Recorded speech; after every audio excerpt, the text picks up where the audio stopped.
because Sam literally laughed before we started this episode because he's so easily distracted. And I don't know if it's going to be pick up in the audio. I can hear Sam fighting. He's been fiddling, and now he's dropped some shit on the floor. I can see the light go on your face when you're changing your screen.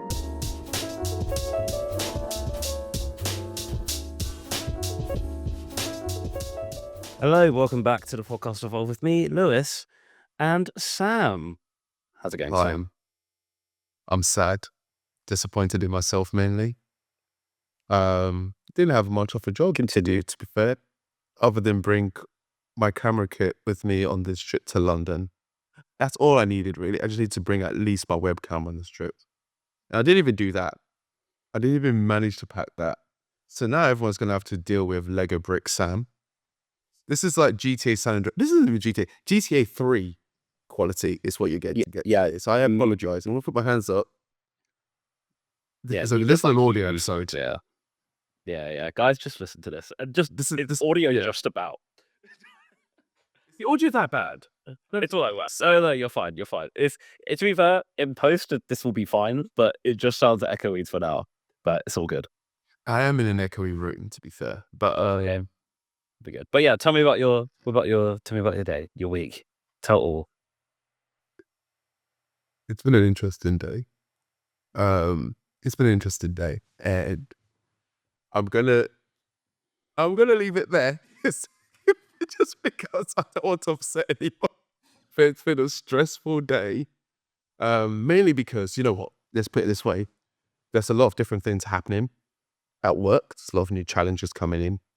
And this is that point in the job where you sink or swim. Simple as that. In a new job, I've came in being fully aware that there's a phase I won't go through. The rose tinted glasses, everything is super lovely. And we've now got to the bit that, you know how I enjoy the pressure as much as I moan about pressure, as much as I moan about chat, I enjoy it. That's where I am now. I've got pressure and I'm literally just like, I'm in the swing of things, but I don't want to embrace the false sense of confidence that comes with, because once I start ticking boxes and once I start getting to the flow, I start then accepting bad habits and bad behaviors. So that's locked in. Great. I know what I'm like. Great. So I'm now going to do what I can to embrace good working habits, not indulge in my usual golden retriever mindset of shiny, grab that. And how I'm actually doing that is it's been quite good. So awesome manager, awesome product team that I can feed into if I need any advice. There's a good head of product who isn't my manager, but he's like a dotted line manager. So I can catch up with him and get some good insights into to making sure I'm doing stuff well from his product experience. And effectively, what I'm doing is putting together a roadmap. And the best part about the roadmap, and probably jumping ahead around the theme of the episode if you've read the title, is about avoiding distractions. And what that roadmap is going to be is my guideline. It's going to be like my tether to the surface as I go into the deep. And it's going to hopefully steer me away from distractions, because every time I have a new idea, every time anyone else has a new idea, it's going to be, let's look at this roadmap. Is it on the roadmap? No. And that's fine. Are we going to sacrifice the next step on this roadmap to take on this idea?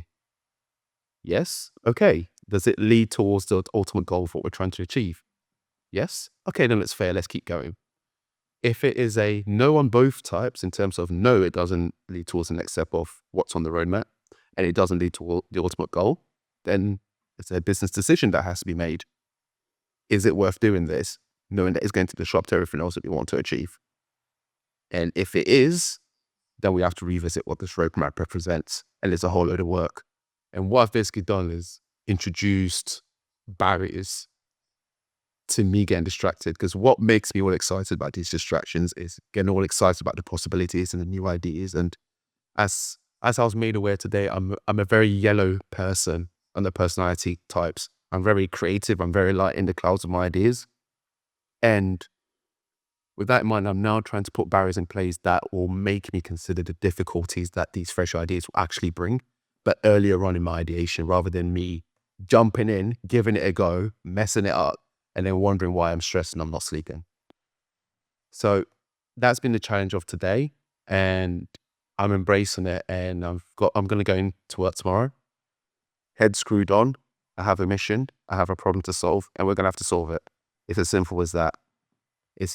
But yeah, I'm enjoying it. I'm enjoying life at work right now. I'm enjoying life at work. I'm in the rhythm of things. The challenges are coming. We're dodging them. Do my Mike Tyson, or dodgeball. Was it dodge, duck, dip, dive? I've just realized I'm speaking to a generation that's probably not even seen the movie before, so no one can correct me. I'm right. But yeah, It's like that's been my man. funny. The week has been smooth. The day itself has been a reminder that I actually get paid to work. So it's That's so fair. That's so fair. simple as Like, that. when old jobs are like, oh, they're not paying me to do this, but I'm like, oh, they actually are now. Like, Exactly. This is why they pay me. yeah, Okay, let's get it done. that's so fair. How about you? Yeah, no, you know what? Work is actually really good, and I've been in the office 2 days in a row, and it's really funny. So, um, from Universal, like, there's a woman who I used to work with who also left and joined LG like 2 days after me. And she has even said, like, Lewis, like, you're so talkative and like happy here. Like, it's so weird. And like, she met up with like the previous, like some of the team, her old team, like last week. And she said, like, yeah, like Lewis is talkative and like super happy in the office. And they were like shocked. They were like, absolutely no way. So it's like, she's seen like a completely different version of me.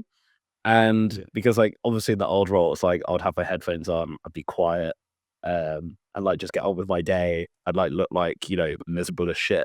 And no one is seeing that um at the moment. And it's like it's weird. Like I enjoyed going into the office the last 2 days, and haven't said that in the longest time. Um, but no, it's like it's really good. I'm enjoying the autonomy that comes with the role. Like there's no like red tape. Like when there's stuff for me to do, like it's down to me to do it. It's not down to me to nag 7 other people to do what I need to do. Um, Everyone's super on it. Everyone's super smart. I feel like I can learn from people. Um, and it's overall just like a really nice environment. And it feels weird. And echoing what my colleague was saying, like Rosie's like, yeah, it's really weird, like seeing you just being like happy in all aspects of your life for once. And I was like, I don't even know if I've seen this since like 2018. I was like, I genuinely, it feels weird, and I feel it's really funny because of the girl who also came from Universal, and we both work there, and it's like we just seem traumatized. It's like, and I know the last role did so much more damage than it appears, because like I can leave early and no one's questioning me why, and I'm like ready to like come up with excuses, but like no one cares. Like everyone's just like, yeah, cool. Like see you, what the next year. Like I'm expecting people to like be snitches and people to be out for me, and it's just and it's not going to happen. And I find it weird that I have like my guard up all the time, but I don't need it. And it's just like not to sound like, it's like I've never been treated this way before. Like no one's treated me this nicely, and it's weird because I'm like, why? Because it's just not what I'm used to, and I'm having to learn that it's okay for my life to not be hard at the moment. Yeah. And that's why I think it's now I have to channel it into the things that I want to do, and I get to choose my hard. Do you know what I mean? As opposed to just life being hard all the time. So it's definitely an adjustment, man. Like, and it's good. Like, it's all positive changes, but it is weird for things to be going smoothly. And it's like stress and cortisol is like addictive, clearly, because yeah, I'm finding it weird that I'm not like stressed the fuck out and I don't have like worries at the moment. And I don't know when my brain's been like this, like just still. There are moments where I choose things to be stressed about. I'm like, I know this is because like I have nothing to stress about, and I'm not like feeling like pressure and someone putting pressure on myself, because I think it does it makes and breaks you. Do you know what I mean?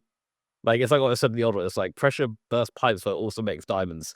So it's like I'm now going harder in the gym. Like I'm now focused on like, cool, I get to crack down on these things now because I have space. And maybe it's what you were saying, like in the early episodes when you're like, you don't like to take a break. And I feel like me having a mental break, I'm finding weird. So yeah, an adjustment. And it's weird to be Well, going into the office and not saying I hate it. new take, new take on the idea of not liking breaks. I have a new take on it. That new take is that it's not that I don't like breaks, it's that I don't know what it's like to take a proper break. And because I don't know what it's like to take a proper break, it's foreign to me. It's in your known. So it's not that I Yeah. didn't like it. I just don't understand what's happening. And because I can understand what's happening to a degree, I'm scared. Does that make sense? Yeah, I hear what you're saying. I hear what So you're saying. that's kind of where I'm at right now. I'm in that space now where for a while I've been asking to take a break. Christmas was a good break. Christmas and New Year's, because the new job has a mandatory holiday period. So technically we get 28 days off. But because the Christmas and New Year period is mandatory, we get 25 of optional holidays on top of that. And that is allowing me to that has allowed me to embrace taking a break. On Christmas Day, I didn't use my laptop. I didn't use my phone. I put it aside at Saturdays, but I didn't use my phone until the evening. So a lot of people wish me Merry Christmas. I didn't really say much until the evening. And it was a good detox. It was a good digital detox. And for the first time in a long time, I got to feel like, yeah, that was worth it. That's the goal I needed. And I think that's what I, we've got used to now, right? yeah, and I feel like that really goes into what we're going to talk about today. And in terms of avoiding distractions, I think a digital detox is key. And like, I don't know if you guys now you got you guys. Now I'm going to mention this. You notice I'll do this a lot. If I notice that my phone is here when we're doing the pod, like you'll see me like just yeet it across the room, and it allows me to fully focus into to what I'm doing. And I do it all the time. Like when I notice when I really need to lock in, and I notice myself getting distracted, I will throw my phone across the room, and it works. And my default setting on my phone is do not disturb, and the only people that can contact me are my parents, my brother, and Rosie. If you aren't those people, like you're gonna have to ring multiple times. I think I could make some of my close mates can ring twice if this is like an emergency. And but for the most part, like my phone's on do not disturb. And I think that should be the default setting. Like it shouldn't be it should be the default setting, I think, because it's so easy to get distracted. And whilst that is very easy to get distracted, for two reasons. One, because I think once you understand how dopamine works, and when you notice what's going on your phone, it's just a dopamine fix. But Except that we're two, all crackheads to a degree. yeah, we're all crackers. And that's one thing I've become really, God, for fuck's sake. Because Sam literally laughed before we started this episode because he's so easily distracted. And I don't know if it's going to be pick up in the audio. I can hear Sam fighting. He's been fiddling, and now he's dropped some shit on the floor. I can see the light go on your face when you're changing your screen. And I'm going to cook you for this. Yeah, I'm going to cook you. And I've been waiting for this. Sam's the most easily distracted person you will ever meet. Do you know what the worst part is? It's not. I'm just a crackhead for dopamine. So I've realized something about myself. I have realized something about myself when it comes to distractions. I've actually locked this in. I get anxious when I have to care about something too much.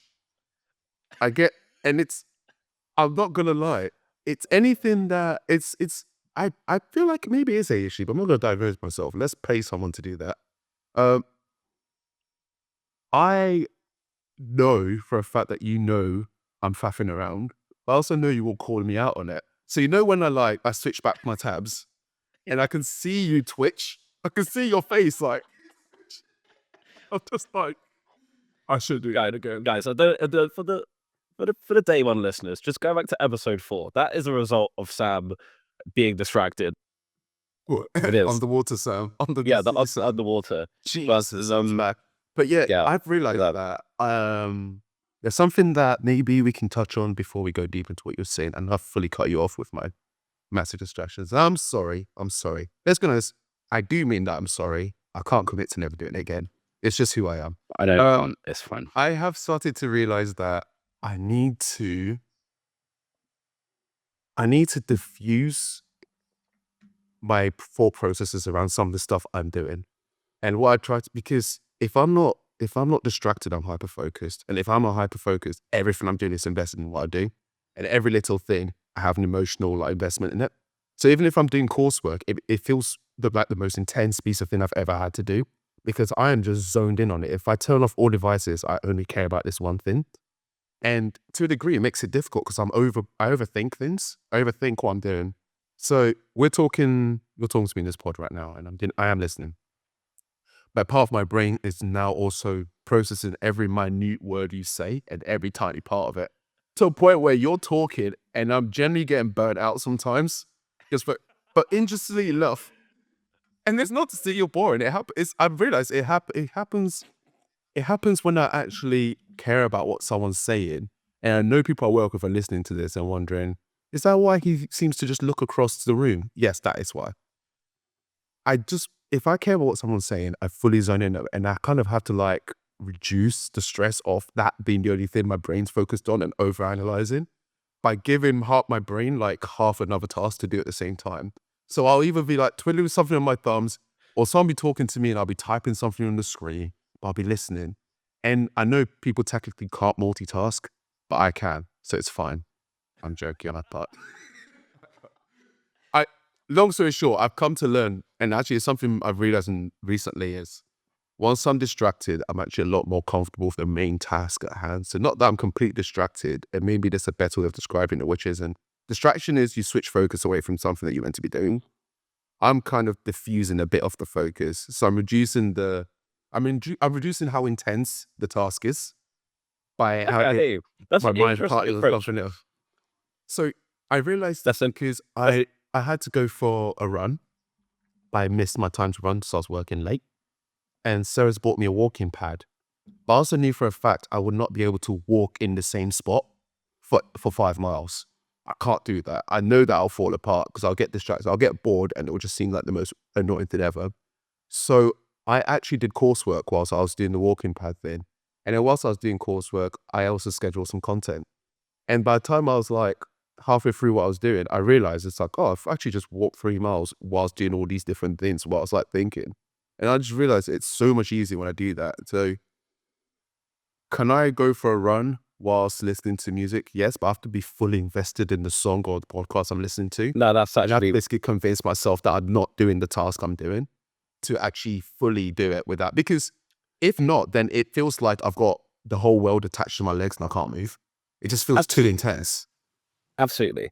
And this is the thing about distractions, which linking back to what I was going to say earlier, is that it's linked a lot to avoiding discomfort. So, for example, what you're using, the run, you don't want to be focusing on the run. So you distract yourself with the music or the podcast so you don't have to think about the run. And it's the same thing. Like, I absolutely hate running on a treadmill. And I'll usually put something like on YouTube or something like that because I'm just so conscious that I'm running in the same spot. And even though it's like a mile, it feels like it's 2 hours in my head unless I have a distraction. So it's usually about the discomfort that you're avoiding. It's the same with the tasks that you procrastinate on. And for example, you can have your entire like room to clean, right? And you procrastinate doing that. But then you also have, for example, like a video to edit. And it's a daunting task, but then all of a sudden hoovering my room becomes my priority. And now that's the distraction that I'm doing because I'm convincing myself that I'm busy, but I'm actually that task that was discomforting to begin with is now actually more comforting than this task that's causing me more discomfort. And so what I've noticed is I need to always do the first step. Once I do the first step towards that task, I get into the swing of things. But it's getting to that point that I find really difficult. And that's why I need to that's why I need to put on a timer for like 5 minutes, not like 25 minutes, because that seems too long. So I'll put, okay, you know what, I'm going to put in 5 minutes. Because if you stack 5 minutes 7 times a week, that's 35 minutes as opposed to the 2 hours that you spend every single day not doing it and like Yep. doing some other bullshit. So you need to make the first step really, really easy to do.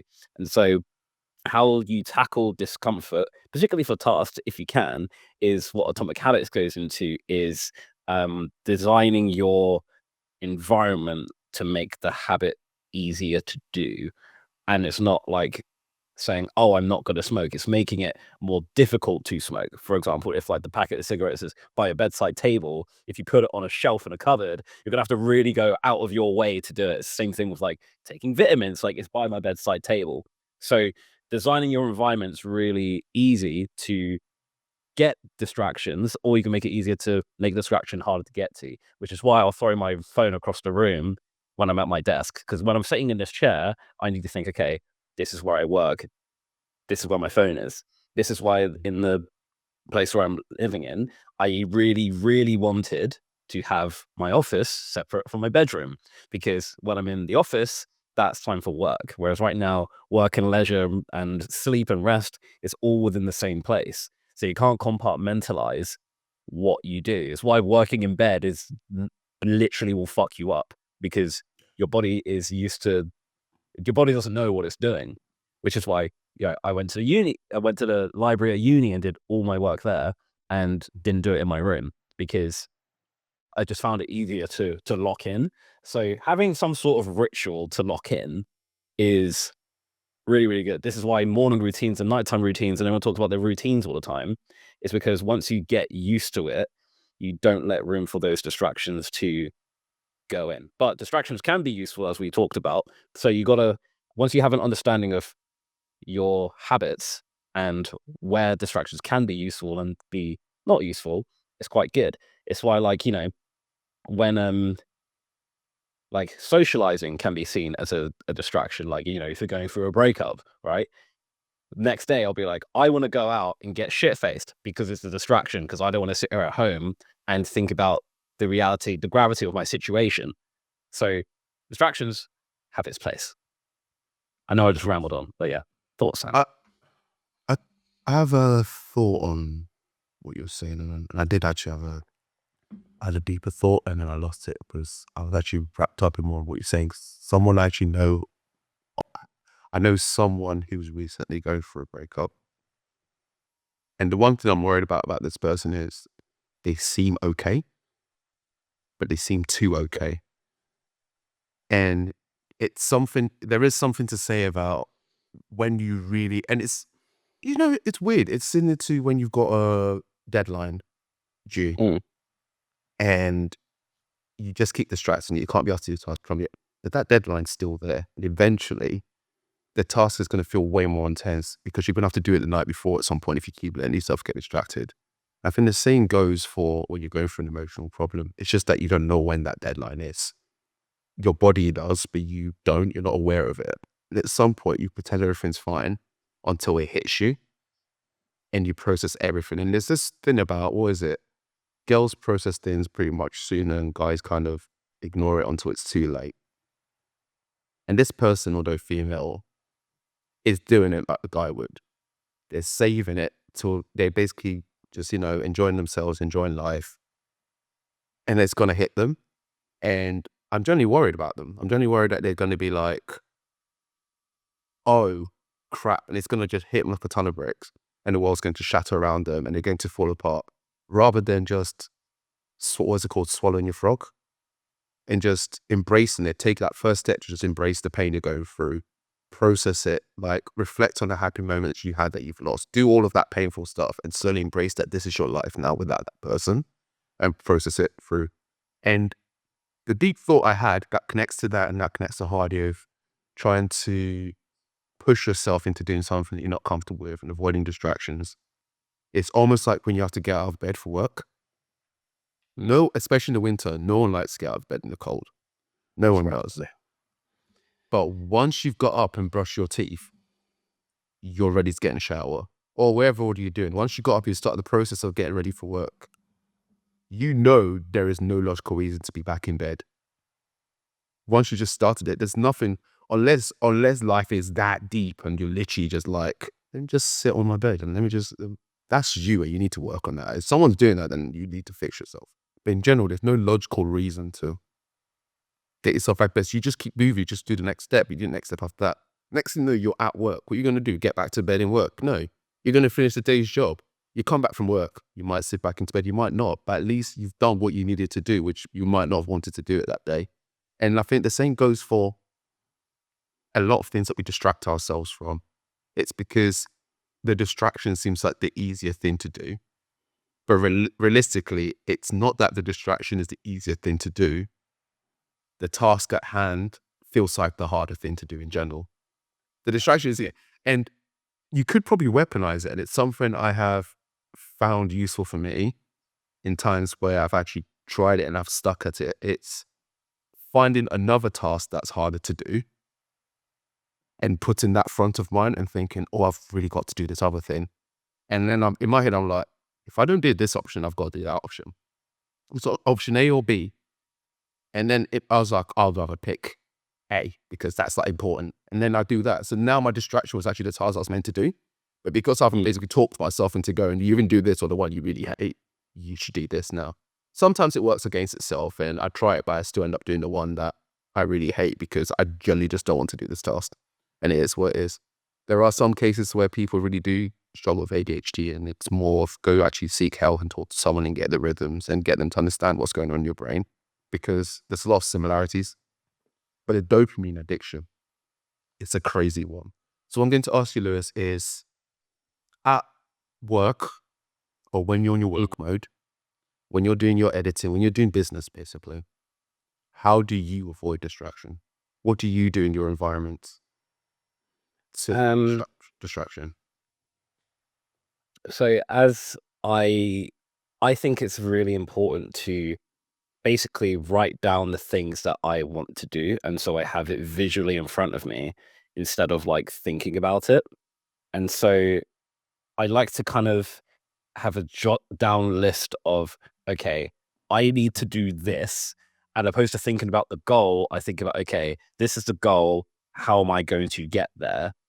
And I'll jot it down. And then if I look at what the blockers are, so say it's like I need to finish this video. It's like, oh yeah, I want to do this effect. I don't know how to do this effect. Okay, I'm going to look up how to do this effect. So that's probably the core discomforting thing that is stopping me from doing it. It's not the video, it's the fact that I don't know how to do this one thing.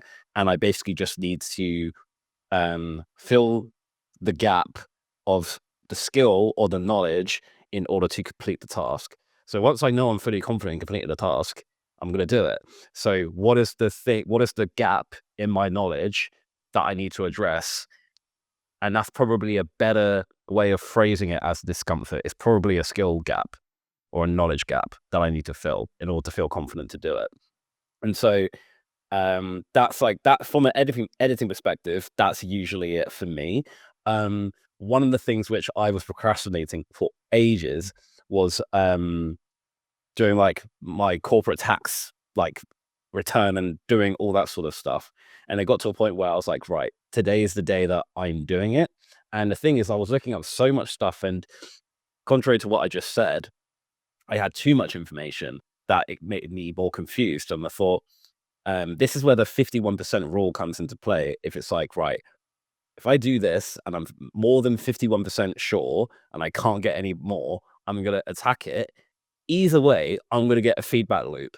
Either what I did was right, or they're going to tell me to fix it. And then I know 100% what to do next time. And that's exactly what I did. And yeah, everything was fine. And so you don't want to be a victim of analysis paralysis, where you overthink it so much and you want to make sure it's 100% right, because it's really important that you end up doing nothing because you have the fear of doing it wrong. And so there's a few things there. So yeah, I want to make sure I actually do the task, because then I just beat myself up for not doing the task. So again, what is a discomfort? What is a knowledge gap that you need to do? And jot down what the goal is and the steps to get there. What step is the biggest hurdle? So get a little bit more granular with how to reach to the goal, and that usually you can pinpoint it to a couple of things. And yeet your phone across the room, because that avoids you from, you know, fucking up and like seeking some dopamine because you're feeling stressed. That for me is like the main thing, and it actually allows you to like fully focus on what you're doing. So I've found that for me, the best ways to limit distraction is to be as organized as I can be around my time. So we've talked about in previous episodes where I time block. So I know that any time before 9 in my old job, I started working 9. So any time before 9 is allocated to coursework or business stuff. Any time after 5:30, same thing. Everything in between that is my work time. I need to be focused on work. I've taken it a step further before I joined this company and time blocking within my work calendar. So this hour is dedicated to this task, that hour is dedicated to that task. And I basically just go through that flow. I've now upgraded it into something else, which is I've got a Trello board. And at first, what used to happen was I'd get all excited about these different ideas, this new quirky stuff. And then I'll just say, oh my God, this is a cool thing. How about we try that? How about we try this? How about we do this? And what I didn't realize I was doing, but I do definitely now, is I was committing to do things that I was excited about in the time. But then I don't follow through with it because loads of other bigger projects have come up. So all these things that ultimately were distractions in themselves, I've built them up into being the main thing. So when the actual main things that are to do with my job have come along, I've been sat there going, crap, I can't actually do that. And then I'm sat there with too much on my plate and I've got like decision paralysis around, do I do this? Do I do that? So now I've basically got a Trello board where everything I'm considering, everything I'm processing, I note it down as tasks in the Trello board or items in the Trello board. Then I've made labels. So I've got a weekly label, a monthly label, and an urgent label. If I say something to someone, as in, oh, this is a really cool project that I want to look into. If it's a project, I'll attach the monthly label and my Trello board automatically give it a 1-month deadline that I have to do and add it into my to-do list. And then what I'll do is I'll break it down more into, okay, what are the weekly steps needed to achieve that? My focus is to not ever have more than 10 weekly items in that Trello board in either my committed column or my in progress column. Committed means I've just told someone I'm going to do it. So it needs to be in progress as soon as possible. If it's not there, then I'm clearly lagging on this. But it's also helping me track what my capacity is throughout a week to be able to actually commit to do what I say. It's also keeping me accountable around what I say I'm going to do and how I'm going to do it. And it's also making me mindful of what's actually on the table. So when I think of new stuff, I'm very clear about what I have to sacrifice to do that new stuff. So similar to the roadmap approach. The other thing I've been doing is, and I've been doing this for a while, and this is one of the most helpful things, is create an environment for different scenarios.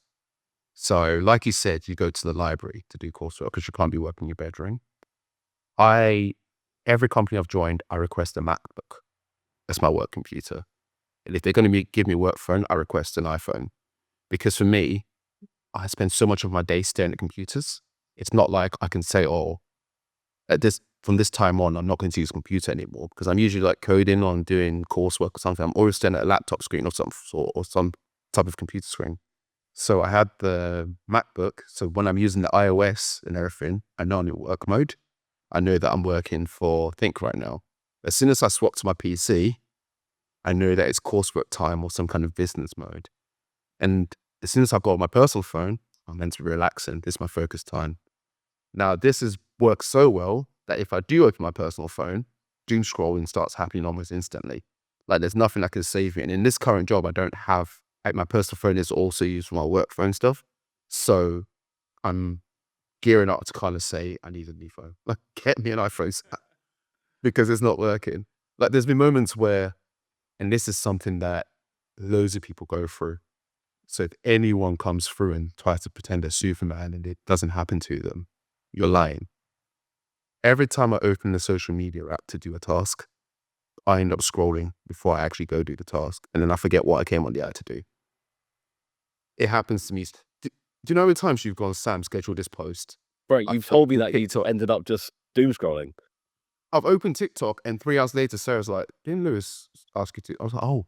She's like, And then you'd be like, have you posted that? I'm like, that's what I opened Instagram for. That's what I opened TikTok for. But I've already been scrolling for so long, I forgot why. So now I'm trying to curate the different devices. So I don't schedule stuff on my phone anymore. I just don't. I use my personal computer to do that. But even in the personal computer, I've got different browsers for everything. So I've got a browser for the Evolve podcast, like a Chrome browser specifically for that.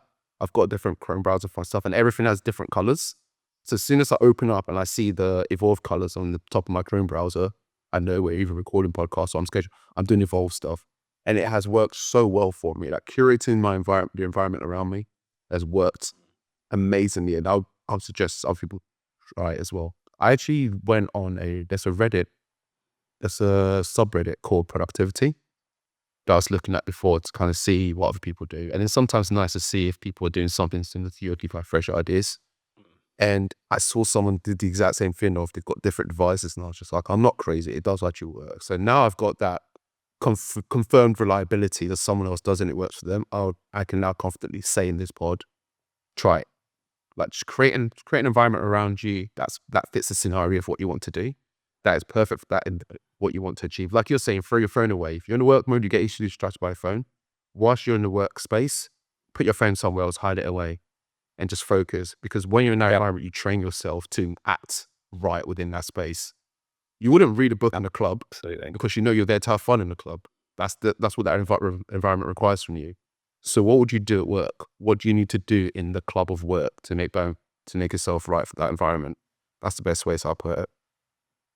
Absolutely, man. And it's like put your phone in your bag, like, it's sort of like in your pocket, like when you go to dinner, like with your partner, like put your phone like not on the table, like don't just flip it over, like just put it away, like be present because it's just a distraction.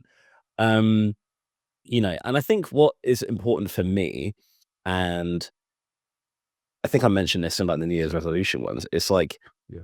and I think this is good for avoiding distractions as well, is you got to remind yourself, like, if you know you have a task because it's like, or for your side business or your business or startup or whatever it is, and you don't want to do it and it's discomforting and you like doing something else, like you need to have a reminder of your drivers and why you're doing it.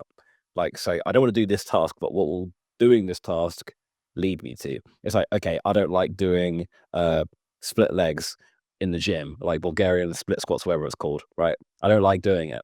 I avoid doing it. But I'm like, okay, why am I doing it? Well, I want to get stronger legs. Why do I get stronger legs? So I don't get injured when I'm running and I want to improve my marathon time. It's like, okay.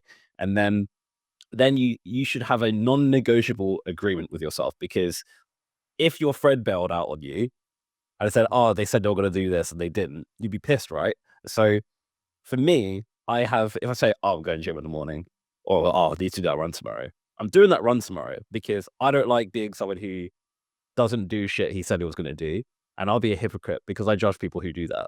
So I remind myself, I get down to like a core value level when I'm trying to not do something that I know I should be doing. And I think it goes the same like with doing a task. Like, oh, I don't want to edit this because it's hard. But yeah, it's supposed to be hard. But I want to get better at this so that I don't have to rely on a salary from a company to be my day to day. It allows me more flexibility, and then it allows me to spend more time with Rosie and our future family and all that sort of stuff. Like I go, okay, that's why I'm doing it. And then I go, okay, now I'm reminded of my why. It gives me fuel to make sure like there is no task that is too big to get in the way of that vision that I want from failing. Because now I know what my why is. Everything is figure outable. Do you see what I mean? I know that. I mean, Yeah. exactly. So when you're in that set of, oh, I can't be asked, be like, yeah, but so could a billion other people who didn't get to that point because they just couldn't be asked. Do you know what I mean? So I get down to that level when that's like a last resort though. I have a question. What is the worst situation you've had in regards to being distracted? What's the worst distraction story? Or what's your best? What's your best? What's your worst? What's your worst? Because it's got to have had a detrimental impact. We're trying to say distraction is bad here. Sometimes you get new distractions, and we've got enough time to touch on that maybe later. But what's the worst distraction you've had? Because What's I the feel like question you I've guys can had try on it one though? of you. Um, I don't, I can't pinpoint a particular thing, but, and this is going a bit political, but like my social media and Instagram and things that I were following, I should not be following. Like, it's too sexual. And I needed to vet everything at a certain point because I was just like, this is just full of things from stopping me from doing whatever I'm doing, and you're just doom scrolling. And like, you know what it was? You know what really made me like finally snap out of like doing this? And this was like years ago.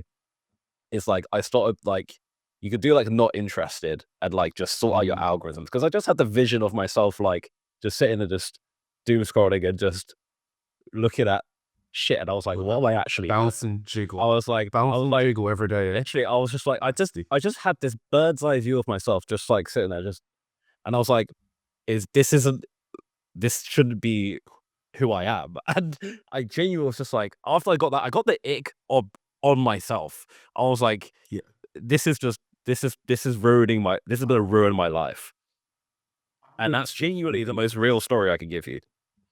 I'm going to try and do this. I have I don't know if it's distraction or just me being an idiot, but I have many stories where the universe has tested my existence and reminded me that I'm here by pure luck. So I will talk about my distressing story, but I have a link Sarah sent me. So we've got cameras all over our house for safety reasons because I care about my safety. And in my office, I've got a camera that points towards like around the office, basically, just in case someone's been a break-in, I will see you. And then it's self-defense from that. But in that, it's basically 30% of the time, I'm saying 30% because I'm being not kind to myself, arguably a strong percentage of my time from that camera view, all you can see is me just like this on my phone. Just Sarah just sent me a link once. Just like, are you going to work today? I was like, what do you mean? I looked up and the camera was just blinking. I was just like, oh, she's staring at me. I looked at the clip and it was a good 10 minutes of me just scrolling on my phone, just doing nothing else, just scrolling. And I was just like, why did I check my phone? I opened my phone to try and find an app to talk to someone about it. And as soon as I opened it, I was just like, yeah, cool. So that I have generally got the bird's eye view of myself doing stupid stuff. And it's horrible. Yeah. It's embarrassing. It's embarrassing because you're watching yourself. You literally got almost like a third person floating vision of yourself doing the dumb stuff that you'd slap yourself for. And it's a good reminder to fix up. My embarrassing story is in year 8, I got hit by a car. My distraction story. And it's embarrassing. Because I just was... We laugh. We laugh because we don't want to cry. We laugh. We listen and we don't judge. Listen. We need to do an episode, man, please. We need to do like an embarrassing moments episode. Yeah. We listen and we don't judge. Okay. So we all in St. Mark's, well, near St. Mark's, there's a corner shop we all go to before school. We're not meant to, but the one reason anyone comes to school early is because we've got enough time to go to the corner shop, buy all our sweets with our lunch money, and then turn up and then enjoy the sugar high. We got all our sweets, and there's this guy called Owen who was in our group, and Owen just ran across the road to get back to school. And me being a dumbass, I'm just like, oh, Owen's gone. I can make it too. So I just got across the road. But before I did that, I noticed some big ass Land Rover coming down the road. And that's all I cared about. All I cared about was following Owen across the road and not getting hit by the Land Rover. And from the right came a Ford Focus RS or Ford RS, whatever it was. And it just slapped me up. That was basically it. Because I wasn't looking to my right, I was looking to my left, staring at Land Rover, staring at Owen, followed him, got smacked up. And that was the moment. That was the moment I realized there's problems at hand. That was the moment I realized I'm a child. You know when a teacher always used to ask you like, if they jumped off a cliff, would you do it? So you'll be like, I'm the kid that, you know, when the teacher goes, this person fell off a chair and hit their head. I'm the kid half these stories will probably link to. I am that person. I know for sure that secondary school now talks about why you should look both ways when you cross the road. And it's because I'm the guy who did that. But yeah, I've got many, many distraction stories that have been meaning me risking my life doing stupid stuff. And it's sometimes unavoidable, man. Sometimes the world will just you've got to, sometimes things just come around that will just take your eye away from the prize, like survival.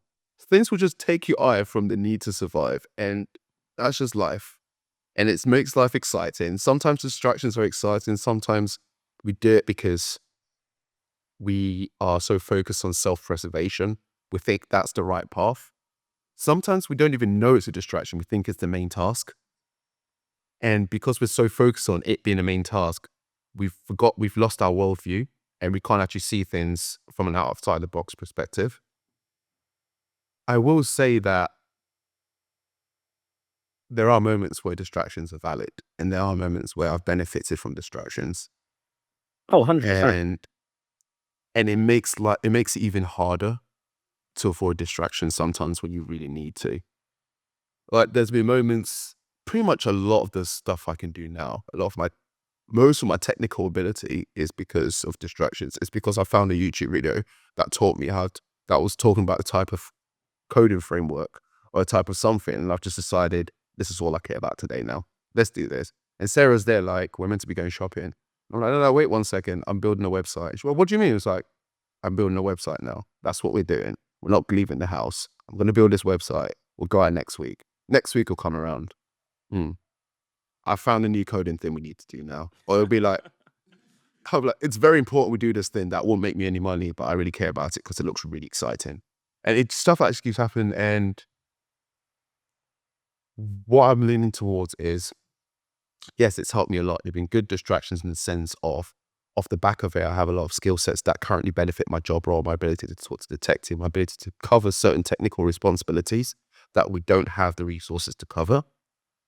But I'm also ignoring the worldview of people close to me that I should be focusing on, of responsibilities that I have that I should be taking care of, because these other distractions seem so exciting and fun. So these things will come, and sometimes distractions aren't the simple doom scrolling your phone. Sometimes they're not the simple going out to play with your friends. Sometimes they are disguised as actual meaningful tasks that you think you need to do. But if you actually took some time to process it, the value of it compared to other things, you probably realize that it's not as impactful as you want it to be. And I know we've talked about it before in terms of like maybe arguments you've had at work or issues you've had at work where you've been really wrapped up in how important it is. I think we had a conversation once, we won't go into it too deep if you don't want to, but you had a conversation once where you were just like, about like a promotional progression. And it was just like, you really wanted to do this thing, like it was really important. And I remember I was just like, okay, let's think about it. What's the outcome of this? Will it change your trajectory to become an editor in your studio? No. Will it make you more money? No. Yeah. But you care about it. Why do you care about it? Because you want to prove a point. You're distracted by your emotions now. Like in a grand scheme, look at you now at your job. In your job that you're doing right now, would that task have helped you? No. No, absolutely not. Yeah, It would have done nothing. All you've done is I wanted a point to someone. I want it to be like, I was right, I told you so kind of moment. That was genuinely, I was still wanting to leave. I was still going to. You were literally not. And the worst part is like you would have left, and they could have easily just gone, all right, I'm just going to take credit for that. And you were right. Yeah. No one will know you were right. It's stuff like that. It's moments That's so of true. sitting, thinking, and once again, the roadmap comes into play. Is it part of the plan? No. Then it's probably a distraction. Yeah. Simple as that. Nah, so far.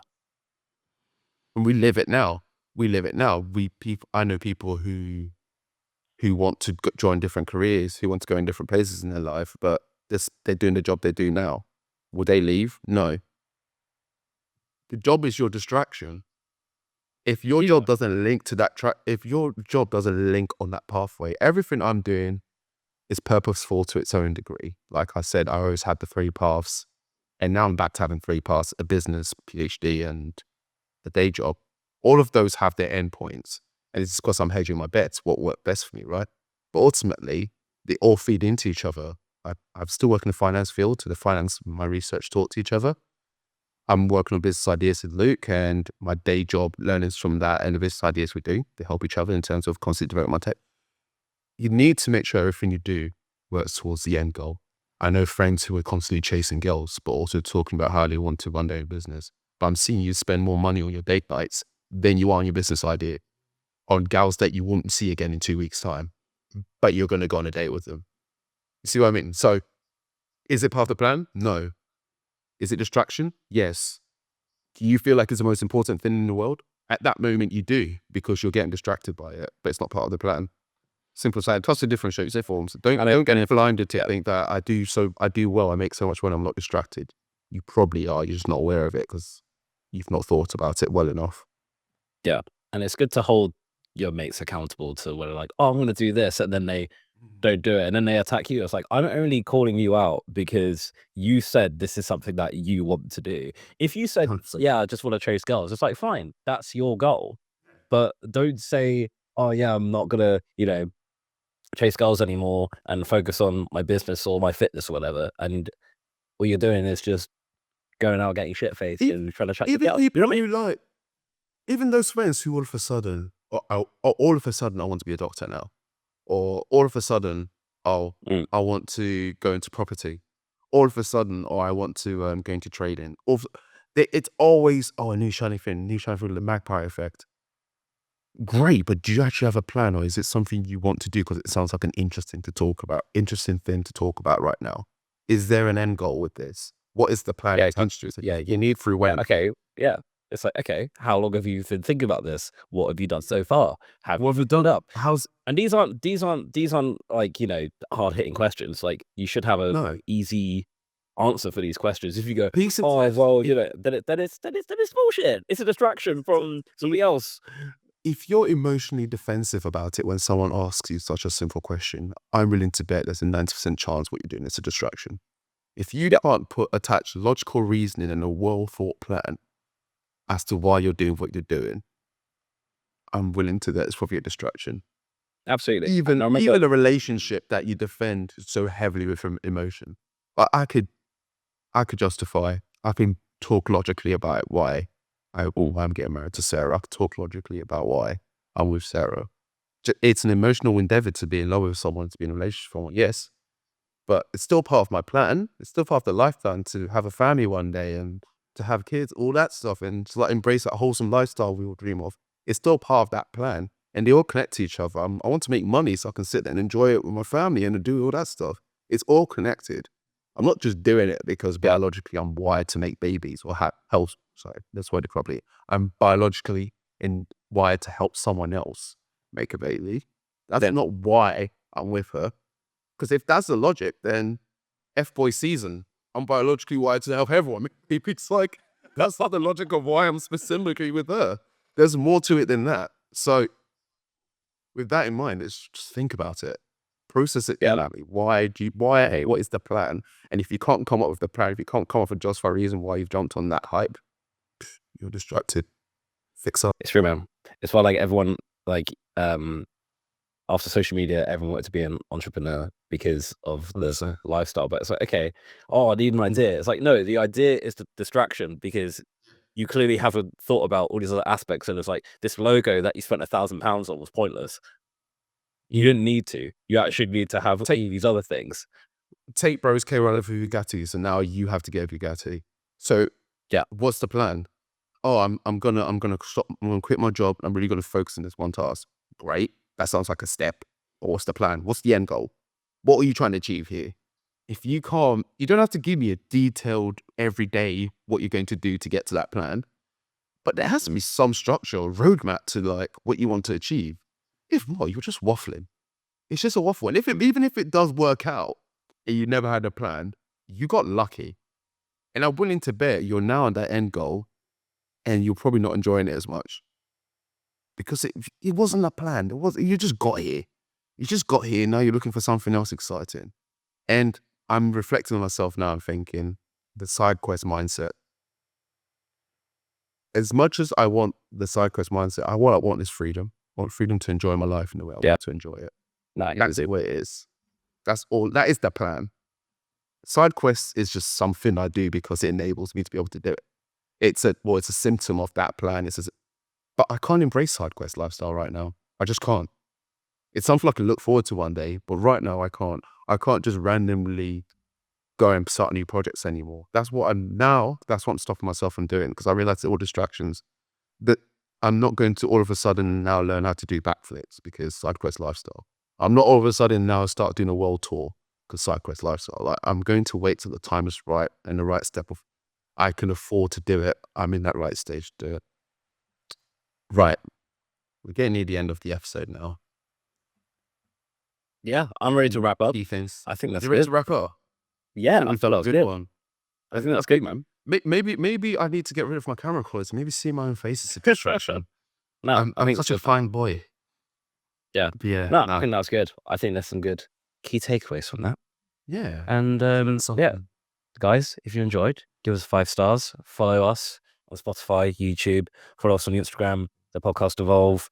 Let's say YouTube, yeah, Instagram podcast Evolve, TikTok podcast Mhm. Evolve. Follow Dynasty, Sex and DER for this anxious extrovert, because that's still active. And It is, isn't it? Actually, it's still active.